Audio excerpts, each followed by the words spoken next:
నిన్న ఐ డ్రీమ్కి ఈ DAV public school పాప వాళ్ళ మదర్ వచ్చారండి. అన్నారు, నేను చిలుకూరు బాలాజీ రంగరాజన్ గారిని కూడా కలిశానండి, నేను పరిచయం, రేపు వెళ్తున్నాను అంటే నేను అడిగానని ఒక్కసారి అడగండి. మా ఇంట్లో లలితా సహస్రనామాలు జరుగుతాయి, దసరా అమ్మవారి ఉత్సవాలు మేము చేస్తాం, వెంకటేశ్వర స్వామి దానికి వెళ్తాం, చిలుకూరు చిన్నజీవ స్వామిని ఫాలో అవుతాం. నా ఇంట్లో నా పాపకి ఎందుకు ఇలా జరిగింది అని పాపం షీ క్రైడ్ అలాట్ ఎస్టర్డే. అసలు చాలా ఆవిడ బాధని ఎలా నేను ఓదార్చాలో నాకు అర్థం కాల. ఎందుకు మాకే అయింది, ఇంత డివోటీస్గా ఉన్నాం భగవంతుడి టువర్డ్స్ టు గాడ్ అని అంటే ఆవిడకి ఏం చెప్తాను సార్? మీ వంతు మీరు ఏం చెప్తారంటే ఏమంటారు? దీనికి సమాధానం ద్రౌపది ప్రవర్తనలోనే ఉంది సార్. ద్రౌపదీదేవి శ్రీకృష్ణుడికి అత్యంత ప్రియమైన భక్తురాలు. ద్రౌపదికి ఎందుకు వస్త్రాపహరణం జరగాలి? రైట్. ద్రౌపది నిండు సభలో ఎందుకు వస్త్రాపహరణం జరగాలి? ద్రౌపదికి ఎందుకు అరణ్యవాసం? ద్రౌపదీదేవి కీచకుడి బారిన ఎందుకు పడాలి? కీచకుడి బారిన పడింది కాబట్టి కీచకుడు చచ్చాడు. రైట్. ఇప్పుడు ఈ అమ్మాయి వల్ల డిఏవి స్కూలు ఏ స్కూల్ అన్నా కానీ అవును అవును ఆ దుర్మార్గుడు బయట వచ్చాడు. అవును. ఈ అమ్మాయి కనుక ధైర్యం చేయకపోయి ఉంటే, పోనీలేండి మనం స్కూల్ మారదాం అనుకుని ఉంటే అవును వచ్చేదా? ఇంకా ఎంతమంది బలై ఉండేవాళ్ళు.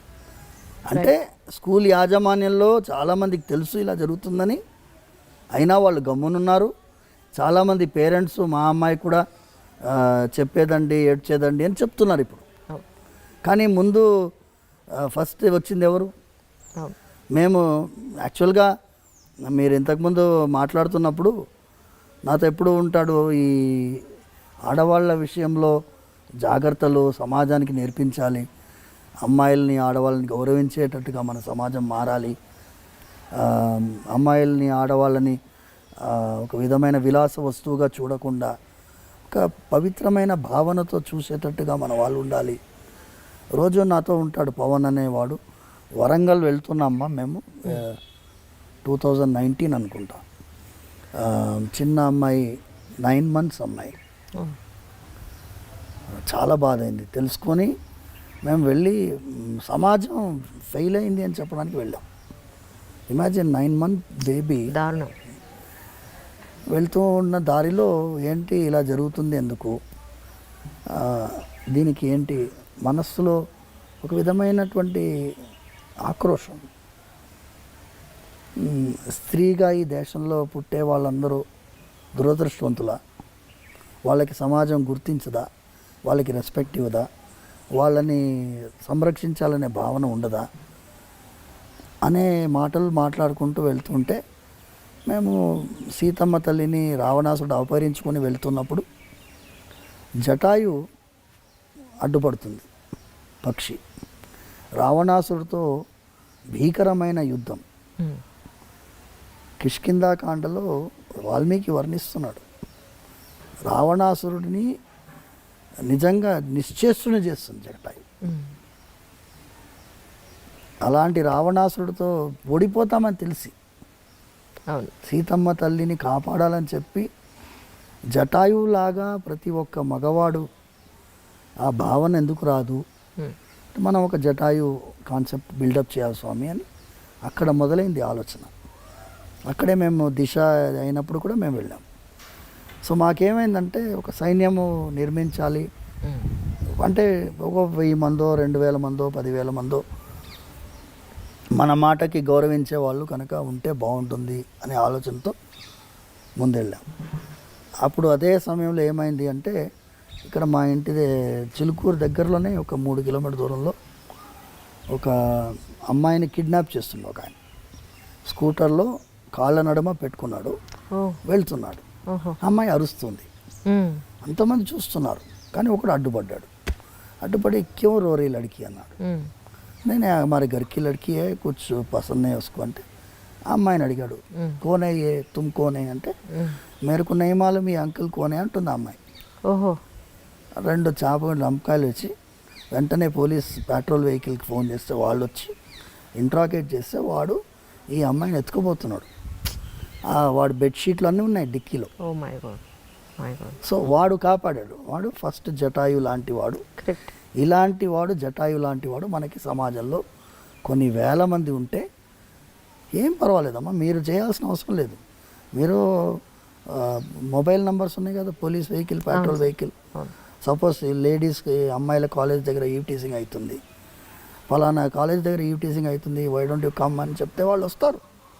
వాళ్ళు ఉండేది అందుకే కదా, ఇన్ఫర్మేషన్ ఇచ్చేది అవకాశం మనకు ఉన్నప్పుడు అది కూడా జటాయు యొక్క పద్ధతియే కదా అని ప్రమోట్ చేస్తున్నాం. వీళ్ళని పిలిపించింది ఎందుకు అంటే, మాకు ఒక విధంగా వీళ్ళు ధైర్యం చేశారు. కానీ ఆ అమ్మాయి తల్లి తండ్రి ఒక విధంగా ఫ్రస్ట్రేటెడ్గా ఉన్నారు, నిర్వేదం, మీరు చెప్పినట్టుగా నిర్వేదంతో ఉన్నారు. వాళ్ళకి ధైర్యం చెప్పాలని పిలిపించాం. మాకే ఎందుకు జరుగుతుంది అని వాళ్ళు అడిగారు కదా. మీకు జరిగింది ఆ వెంకటేశ్వర స్వామి వారు మీకు ధైర్యం ఇస్తారు, భయం లేదు. జరిగింది ఒక యాక్సిడెంట్, ఒక లారీ వచ్చి గుద్దింది అనుకోండి, ఆ లారీ గుద్దిన వల్ల మనం జీవితం అయిపోదు కదమ్మా. బతికిపోయింది అమ్మాయి, కాపాడబడింది. ఇప్పటి నుంచి కొత్త జీవితం ప్రారంభించి జాగ్రత్తగా సంరక్షించుకొని సమాజానికి కూడా ఒక మెసేజ్ ఇవ్వాలని వాళ్ళని పిలిపించడం జరిగింది. అవును సార్. మూడవది ఏమి ఆలోచన ఉండింది అంటే, ఈ దేశంలో చట్టాలు బోలెడని ఉన్నాయి, కానీ అన్నిటికీ కూడా పోలీస్ యంత్రాంగమే ఇంప్లిమెంట్ చేయాలి, జ్యుడిషియరీయే పనిష్మెంట్ ఇవ్వాలి. కానీ ప్రివెంటివ్ మెకానిజం లేదు. There is a need for a preventive mechanism. Correct. Preventive mechanism ఎలా వస్తుంది? చిన్నపిల్లల్ని హ్యాండిల్ చేసేవాళ్ళు, స్కూల్స్ కానీ కాలేజెస్ కానీ, టీనేజర్స్ని, వల్నరబుల్ సెక్షన్ వీళ్ళు, వాళ్ళకి తెలియదు ఏం జరుగుతుందనే తెలియనటువంటి ఆ సమాజంలో మనం ఒక సిస్టమ్ ఇన్ ప్లేస్ ఉండాలి. యూకేలో స్టాట్యూటరీ ప్రొటెక్షన్ ఉంది, statutory protection against abuse of the girl child. దాదాపు 193 pages document. Okay. Statutory provisions మన దేశంలో ఎందుకు పెట్టలేమమ్మా? ఇప్పుడు కాలేజెస్లో, స్కూల్స్లో there is a need. Actually మీరు ఫీజుకి ఏం తక్కువ లేదు కదా. అవును సార్, లక్షల్లోనే ఉంది. మీరు ఏసీ రూమ్ పెట్టారు కదా. అవును, మీరు ఏసీ రూమ్ పెట్టారు, మీరు వాతావరణం చల్లగా ఉంచాలని చూస్తున్నారు. నేను సురక్షితమైన వాతావరణం పెట్టాలని నేను అంటున్నాను. అవును. You had one more standard where there is going to be a counsellor and there is going to be an audit. ఈ స్కూల్లో ఎలా ఉంది, ఈ వాతావరణం ఎలా ఉంది, పేరెంట్సే ఉండాలి అందులో. అవును సార్. బయట వాళ్ళు ఉండకూడదు. మీ పేరెంట్స్లోంచి మీరు ఆడిట్ మెంబర్స్ పెట్టుకోండి, ఒక 10 మెంబర్ కమిటీయో 11 మెంబర్ కమిటీయో పెట్టుకొని వాళ్ళు every year they have to audit how the school is doing in the name of protection of the girl child or boys. ఇప్పుడు మగపిల్లలకు కూడా అవకాశం ఉంది చాలా. అవును సార్. వేధించే వాళ్ళు ఉన్నారు, అబ్సల్యూట్లీ భయంకరంగా వేధించే వాళ్ళు ఉన్నారు.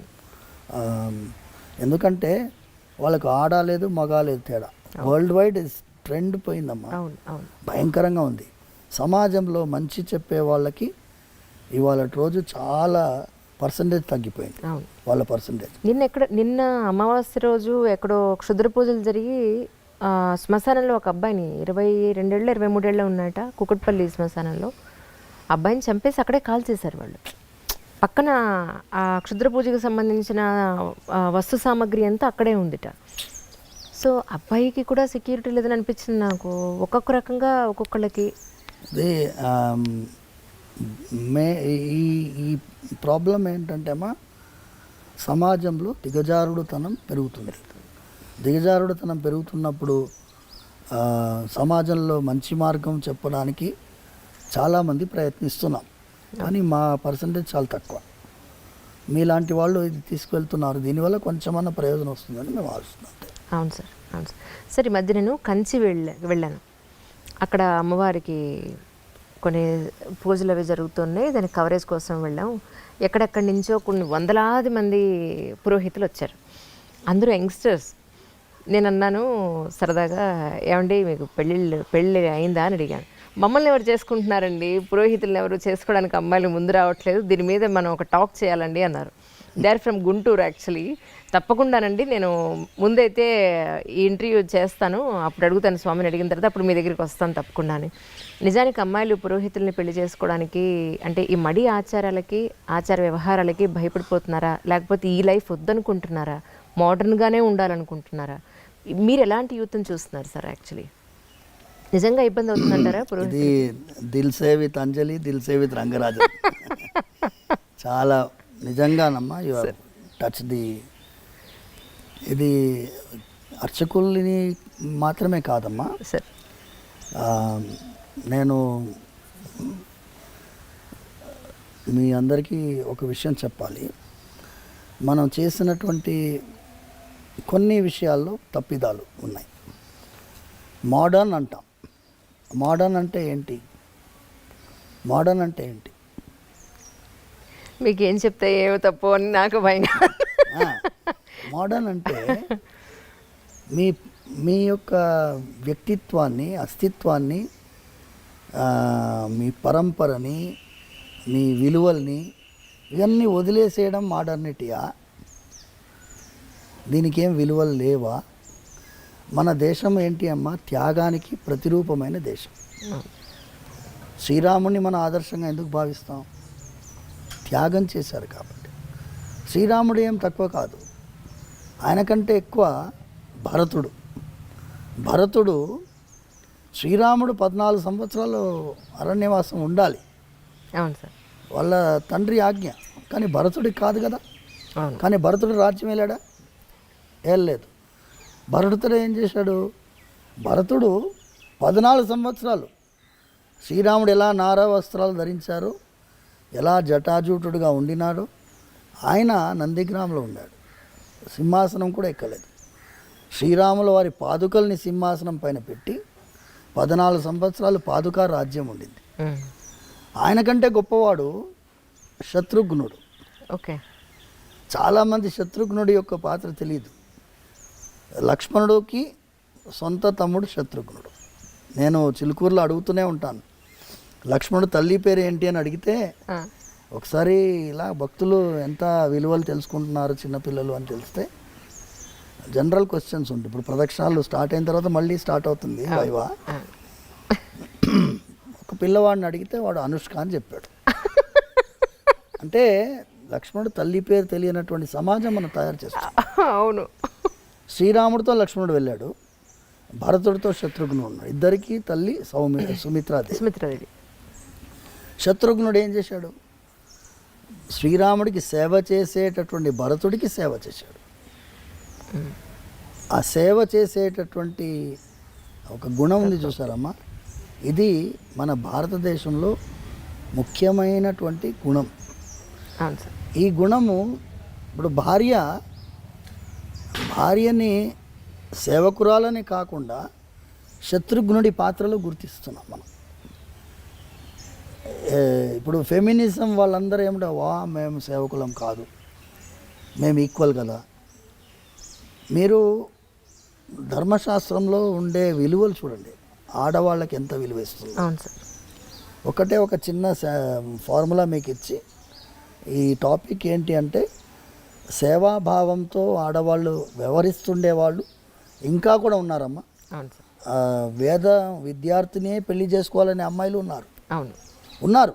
పర్సంటేజ్ తగ్గింది. మీరు చెప్పినట్టుగా this drastic reduction in the percentage.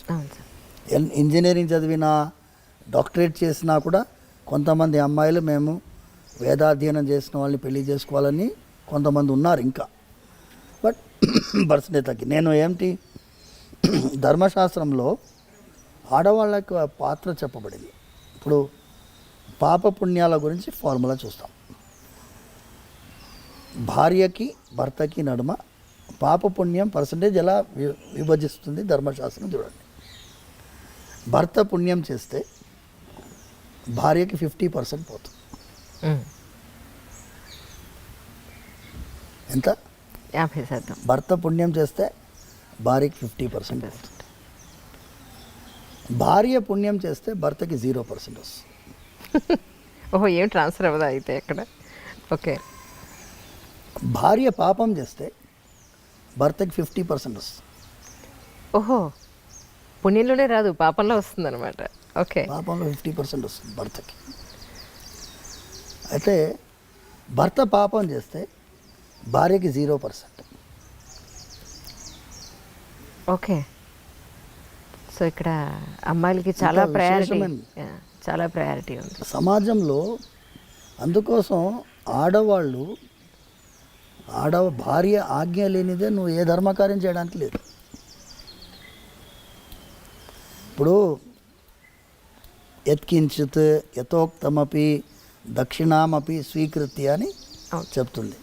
మేము చేతిలో తాంబూలంలో దక్షిణ పెట్టుకుంటాం. ఉమ్. భార్య దాని మీద ప్రోక్షించాలి. అవును, అవును. ప్రోక్షించిన తర్వాతనే అది ఆయనకి, అంటే వాళ్ళకి అధికారం అంత ఉందమ్మా.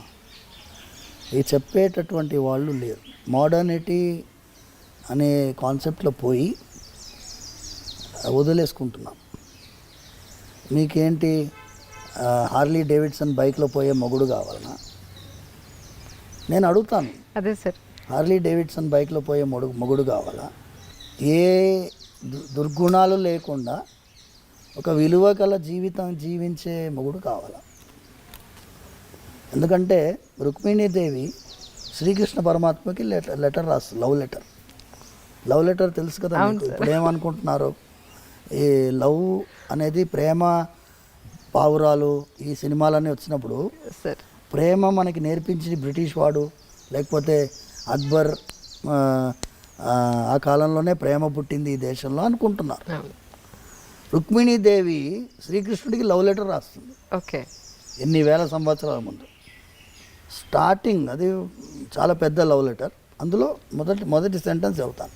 సార్ శ్రుత్వా గుణాన్ భువన సుందర శృణ్వతాం తే.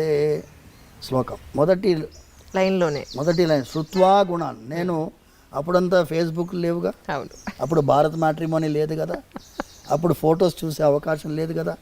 రుక్మిణీదేవి అంటుంది, స్వామి నీ యొక్క గుణాల గురించి విన్నాను. శ్రుత్వా గుణాన్, నువ్వు భువన సుందర శృణ్వతాంతే, నువ్వు అందంగా ఉంటావని కూడా విన్నాను. Okay. So she is giving top priority the character. అవును. ఇక్కడ నేను వివాహాని కోసము చాలాసార్లు కొంతమంది జిజ్ఞాసతో వస్తారు.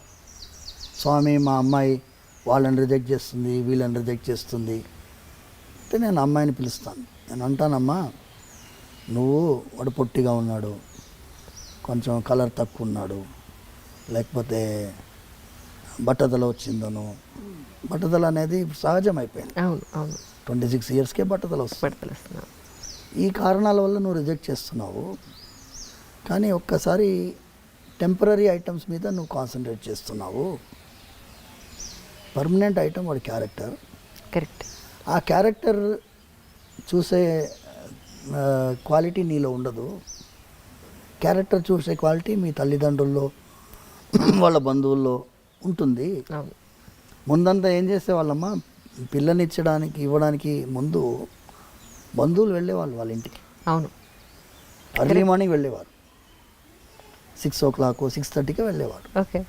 వెళ్ళేస్తే ఏమండి ఇలాగే వచ్చాం, ఇటు పోతున్నాం వచ్చాం అంటారు. పిల్లవాడు వస్తాడు, ఇప్పుడు తాగుపోతున్నాడు, హ్యాంగ్ ఓవర్లో వస్తాడుగా, తెలిసిపోతుంది. నిజం. మంచి చెడు తెలుసుకోవాలంటే అందుకే వెళ్ళాలంటారు, ఇంటికి వెళ్ళి చూడాలంటారు. చూసి గుణం చూసి అమ్మాయిని ఇచ్చేటటువంటి వాళ్ళు అంత జాగ్రత్త పడుతున్నప్పుడు అవును.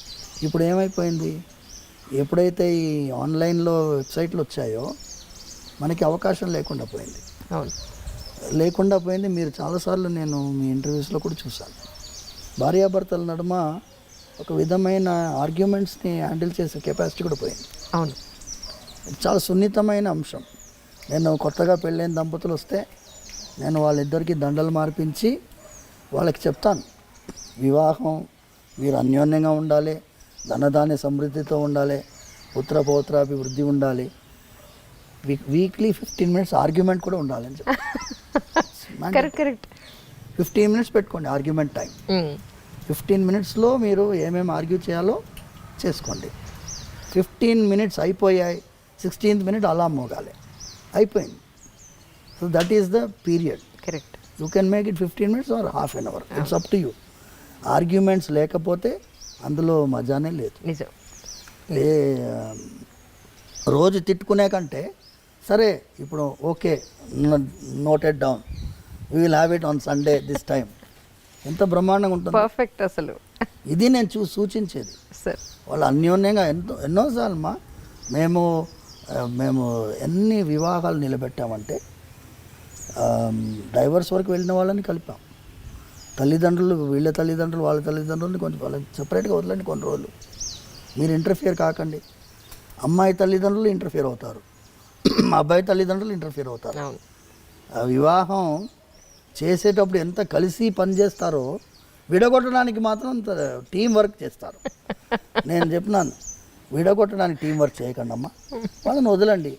Just let them sort their problems out. చాలా సినిమాల్లో ఏమవుతుంది, వివాహం ఈజ్ ద ఎండ్ అని వేస్తారు, అక్కడే బిగినింగ్. అవును, అప్పుడే మొదలు స్టార్ట్ చేయడమే. మీరు అక్కడి నుంచి మీరు ఏ మూవీలోనైనా వివాహం అయిన తర్వాత ఆనందంగా ఉండే మూవీస్ చూపించాలి కదమ్మా. వచ్చాయి అలాంటి మూవీస్? Correct sir. పెళ్ళితోటి ఎండింగ్ అయిపోతుంది. అవును. రామాయణంలో సీతా కళ్యాణంతో ఎండ్ అయిపోయింది అనుకో, రామాయణంలో ఏముంది? ఏమీ లేదు. అందుకోసం మేము ఈ త్రూ యూ తెలిసేలో ఇది చేయాలి. అవును సార్. ఇది చాలామంది మీరు సైకియాట్రిస్ట్ తోటి కౌన్సిలర్స్ తోటి మీరు చేశారు. అవును సార్. ఇది వాళ్ళ ప్రాబ్లం, కూర్చొని మాట్లాడుకోరు. ఏమి వీక్నెస్లు ఏం ప్రాబ్లమ్స్ అర్థం చేసుకునే అవకాశం ఎవరిస్తున్నారు?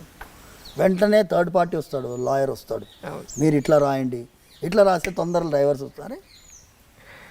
Will you not give them some time to settle their matter difficulties? True. అది యాక్చువల్లీ నేను ఫుల్ ఫ్లెడ్జ్డ్గా ఒక ఎంట్రీ తీసుకోవాలి అని మెంటల్గా చాలా ప్రిపేర్ అయ్యి వస్తే సార్ నాకు 1 hour టైం ఇచ్చారు. అంటే ఆయన ఆబ్లిగేషన్స్ సోమవారం ఉన్నాయి, డౌట్ లేదు అందులో. నాన్నగారికి ఇప్పుడు 1 o'clockకి అన్నం పెట్టాలని చెప్పారు. నాతో టైం వేసి ఇంకొక 10 నిమిషాలు ఉంది సార్. అంటే మీ జర్నీ వెళ్ళి నాన్నగారు కొట్టించడానికి 10 నిమిషాలు టైం పడుతుందని అనుకుంటున్నాను. సో ఏం చేద్దాం, వెయిట్ సాయంత్రం వరకు వెయిట్ చేయమన్నా వెయిట్ చేస్తాం. మీరు మధ్యలో కాసేపు రెస్ట్ తీసుకుని భోజనం చేసి సాయంత్రం చేద్దామంటే పెట్టుకుందాం అంటారా? ఫ్రెష్గా మళ్ళీ పెట్టుకుందాం. సరే, సిలబస్ ఇచ్చేసేయి. ఎందుకంటే ఒక్కొక్క టాపిక్ తల్లి మీది ఎలా ఉంది అంటే సార్, మీ క్వశ్చన్స్ కూడా wide spectrum. See your leading question, Anjali interviews ఎందుకు చాలామంది చూస్తారు అంటే యాంకర్ ఎలా ఉండాలో అలా ఉంది. యాంకర్ అంటే లోపల దిగి పట్టేస్తుంది అంతే, దాని తర్వాత మా ఫ్రీడమ్ ఇస్తారు. లేదండి అంతకంటే వాళ్ళు మాట్లాడివ్వకుండా ఇంటర్వ్యూ చేసే వాళ్ళు ఉన్నారు. సో అందుకోసం మీరు అంత ఫ్రీడమ్ ఇస్తున్నారు కాబట్టి వైడ్ రేంజ్ మనం మాట్లాడాలి. సమాజానికి ఉపకారం అయ్యేటటువంటి విషయాలు మనం మాట్లాడుతున్నాం కాబట్టి అసలు వి షుడ్ హ్యావ్ అనదర్. తప్పకుండా ఇంకోటి ఈ ఒక్క క్వశ్చన్తో ముగించేస్తాను. అలాగే జనరల్గా గుడికి, ఎస్పెషల్లీ ఇక్కడ బాలాజీ టెంపుల్కి ఏదో ఒక కోరికతోనో, ఒక ఆవేదనతోనో, తీరిన ఆవేదనతోనో, ఒక ఆత్రతతో వస్తారు. ఇక్కడికి వచ్చిన తర్వాత ఆ ప్రదక్షిణాల ద్వారానో లేకపోతే ఇక్కడ మొక్కులు తీర్చుకోవడం ద్వారానో కొంత వాళ్ళకు ఉపశమనం దొరుకుతుంది. మీ వరకు ఇన్ని సంవత్సరాల నుంచి గుళ్ళో ఉంటున్నారు, మరి మీకు మనస్తాపం వస్తే ప్రతిరోజు చూసే దేవుడికి ఇక్కడే చెప్పుకుంటారా, లేకపోతే మీకు బాధ వస్తే ఏం చేస్తారు అని? చాలా అదేమంటారు, ధర్మ సంకటం అంటారు. కానీ మనస్తాపం వస్తుంది. స్వామివారి కైంకర్యం చేస్తున్నప్పుడు ఒకటే ఏంటంటే అమ్మా, దాన్ని ఎదుర్కొనే ధైర్యం కూడా ఆయన ఇస్తున్నారు. ఏదన్నా పరిస్థితి వచ్చినా, పరిస్థితి సమాజంలో సహజంగా వస్తుంది. ఒక చిన్న ఎగ్జాంపుల్ మీకు ఇస్తాము. ఇబ్బంది, తెల్లవారుజామున మేము ముందు ఒక 5-6 సంవత్సరాలకు ముందు 5 అంబర్పేటలో మా ఇల్లు, భార్య పిల్లలు అక్కడ ఉంటున్నారు. అక్కడి నుంచి ఎర్లీ మార్నింగ్ 4:30కి బయలుదేరి వస్తున్నాం. 7-8 years బ్యాక్ ఎగ్జాక్ట్లీ. తెల్లవారుజామున వస్తుంటే ఇక్కడ నుంచి మృగవనికి ఇంకా ముందు పోలీస్ అకాడమీ నుంచి రైట్ తీసుకోవాలి. అక్కడ వెహికల్లో స్మోక్ వచ్చేసి పొగలు వచ్చాయి. వచ్చేసేసి వెహికల్ ఆగిపోయింది.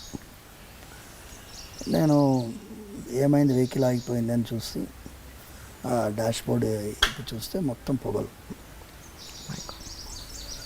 నేను ఆ టైంలో ఎవరు వస్తారు? ఇమాజిన్ 4:45. చాలా కష్టం. ఇప్పుడు ఏంటి, నేనే మీ స్వామివారి కైంకర్యానికి బయలుదేరాను. అప్పుడు ఈ ఓలాలు ఓబెర్లు లేవు. అయితే స్వామి ఇక మీ అభిషేకానికి మేము రావాలి శుక్రవారం. అయితే 10 minutesలో ఒక ఆయన 2-wheelerలో పోతున్నాడు. వచ్చి ఆపాడు. ఆపి ఏమైంది అని అడుగుతున్నాడు. నాన్న ఈ వెహికల్లో పొగలు వచ్చినాయి బాబు. అలాగా టూల్ కిట్ ఉందా బండిలో అన్నాడు. తప్పకుండా ఉంది వెనకాల. ఆయన అదన్ బ్యానర్ తిప్పాడు. వెనకాల టూల్ కిట్ ఓపెన్ చేశాడు. ఓపెన్ చేసి ఏమన్నాడంటే బ్యాటరీ వైర్ కాలిపోయింది. ఓహో. మీకు ఇప్పుడు బ్యాటరీ వైర్ దొరకదు. అది ఎలా చెప్తున్నావు అంటే, నేను మెకానిక్ అండి, మా అత్తగారింటికి పోతున్నాను. మా అత్తగారి ఇల్లు వికారాబాద్ యువతల 2-wheelerలో ఎర్లీ మార్నింగ్ పోతున్నాను. నేను స్పీకర్ వైర్స్ కట్ చేసి జాయిన్ చేస్తాను, కానీ ఇది చాలా దూరం పోదు, ఈ హై యాంపేరేజ్ ఉంటుంది కాబట్టి ఇక్కడి నుంచి పోతుంది. మళ్ళీ మీరు రంగారోజ్ మెకానిక్ దగ్గర పోయి చేసేసుకోండి అన్నాడు. చేసేసాడు. అయితే మెయిన్ ఐటమ్ ఏంటంటేమ్మా, ఇది స్వామివారి కార్యమని భావించి ఆయన అనుకున్నాడు కాబట్టి ఆయన పైన భారం వేస్తే ఆయన ఎవరినో ఏర్పాటు చేస్తాడు. ఆ మెకానిక్ ఆ టైంలో రావడం ఏంటి, మేము ఆ టైంలో ఆయన ఆపడం ఏంటి? అవును, జనగా రోడ్డు మీద ఏదైనా అవసరం ఉందన్నా మేము నిలబడున్నాం, కారు బయట నిలబడున్నాం, ఆయన ఆపాడు, ఆయనే చూశాడు, జాయిన్ చేశాడు, వెళ్ళిపోయాడు, రూపాయి తీసుకోలేదు. అంటే స్వామివారు మనందరినీ కూడా ఏమంటేమా, మేము చాలాసార్లు స్వామివారి ఆరాధన అయిన తర్వాత ఆయనకి ప్రతిరోజు క్షమాపణ చెప్తాం. స్వామి మంత్రహీనం క్రియాహీనం భక్తిహీనం యదర్చనం తత్సర్వం క్షమ్యతాం దేవ దీనం మాం ఆత్మసాత్ కురు. నేను దీనుణ్ణి, మంత్రలోపం ఉండొచ్చు, తంత్రలోపం ఉండొచ్చు, భక్తిలోపం ఉండొచ్చు, వేరే ఏదో ఉండొచ్చు. మీరు చిన్న పిల్లవాడిని ఎలా క్షమిస్తారో అలా నన్ను భావించి క్షమించాలి. సో స్వామివారి దగ్గర ఆ అఫెక్షన్ తోటి, ఆ ఫీలింగ్ తోటి చేస్తే ఆయనతోటి నివేదించుకుంటాం. మా మనసులో మాటలు ఆయనకు తెలియకుండా ఉంటాయమ్మా. ఏం చేస్తున్నామయ్యా ఇది అనే ఫీలింగ్ ఎప్పుడు రాలేదు నాకు. ఇప్పుడు 22 years అయిపోయింది స్వామివారి సేవలో ప్రత్యక్షంగా రావడం. ఇంతవరకు నాకు ఎప్పుడూ కూడా అయ్యో ఇది ఏం రా దౌర్భాగ్యమైన పరిస్థితి అనే ఫీలింగ్ అయితే రాలేదు. కానీ మీరు చెప్పినట్టుగా ఈ చిన్న చిన్న ఇబ్బందులు జరుగుతాయి, పెద్ద ఇబ్బందులు కూడా జరుగుతాయి. పెద్ద ఇబ్బందులు జరిగినప్పుడు మళ్ళీ ఆయన దగ్గరే వేడుకుంటాం. దీనికి మీరే సమాధానం వెతకాలి, మీరే సంతోషంగా మీరు. ఎందుకంటే మేము దేవాదాయ చట్టాన్ని ఎదిరించి పోరాడినటువంటి దేవాలయం చిలుకూరు బాలాజీ టెంపుల్. అవును, స్వామివారు ఇప్పుడు మీరు అడిగారు చూడండి, అర్చకులకి ఎందుకు అమ్మాయిలను ఇవ్వడం లేదు అంటే, ఒక త్రిశంకు స్వర్గంలో అర్చకుడి వ్యవస్థని తీసుకొచ్చినటువంటిది ఈ చట్టాలు. వాటికి అర్థం కాదు, చట్టసభలకు అర్థం కావు, న్యాయస్థానాలకు అర్థం కావు. So it is purely devotion and spirit of devotion. భక్తి అందరికీ అర్థం కాదు. వాళ్ళు ఏమనుకుంటారు, జీతం కోసం అర్చకుడు పనిచేయటం, జీతం కోసం చేయడమే లేదు. ఇందులో ఎంత త్యాగం ఉంది చేసేవాడికి తెలుస్తుంది. ఎంత త్యాగం ఉంది అంటే, వాళ్ళు మీరు చెప్పారు చూడండి, మోడర్న్గా ఉండాలనుకుంటారు అమ్మాయిలు, ఆడవాళ్ళకి ఈ త్యాగ బుద్ధి అనేది ఉండడం అనేది కష్టం. మడి ఆచారాలు అంటే అసహ్యము చాలామందిలో ఉండొచ్చు కాక, కానీ ఒక్కసారి వాళ్ళకి అర్థం చేసుకుంటే స్వామి వారికి నచ్చినటువంటి పద్ధతిలో మనం ఉంటే అంతకంటే గొప్ప సేవ ఏముంటుందమ్మా. అవును సార్, అది నిజం. ప్రేక్షకులకి మధ్యలో ఇది అంతరాయం అనమాట. సో ఈ ఫస్ట్ ఎపిసోడ్ తర్వాత మిగతా ఎన్ని ఎపిసోడ్లకి మేము ఇక్కడ చిలుకూరు రావాలో అని అనుకుంటూ ఉన్నాను. నాన్నగారికి అన్నం పెట్టి టైం అయింది సార్. అవునమ్మా. దయించి కానివ్వండి. అయితే మేము మళ్ళీ మీ దర్శనం చేసుకుంటాం. తప్పకుండా ఈ ఎపిసోడ్ మళ్ళీ కంటిన్యూ అవుతుంది. కంటిన్యూ చేద్దాం. మీరు ఎప్పుడు ఫ్రీగా ఉన్నారో చెప్తే ఆ రోజు తప్పకుండా పెట్టుకుంటాం తప్పకుండా అమ్మా. సార్. Thank you sir. నమస్కారం.